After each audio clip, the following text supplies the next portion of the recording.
আসসালামু আলাইকুম ফেসবুক বন্ধুরা, কেমন আছেন? দেখেন, আমরা এখন লাঞ্চের টাইম বাসায় যাইতেছি। দেখেন, আমরা তিনজন মানুষ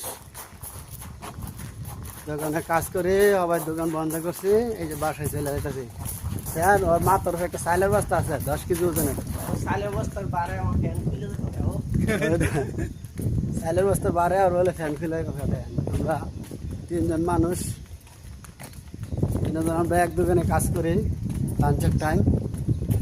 আমিও কাজ করি লাঞ্চের টাইমে। দেখেন কত সুন্দর একটা বাড়ি, আর মাশাআল্লাহ বাড়ি একটা দুজুরাই তারতাম টিলারি একটা বাড়ি বাড়ি দেশে করতাম, তাহলে বাংলাদেশের ডাহাইতে ফোন দিলে বলে আমি কালকে আমি তোর বাড়ি ডাহাতি করতাম, বুঝছেন?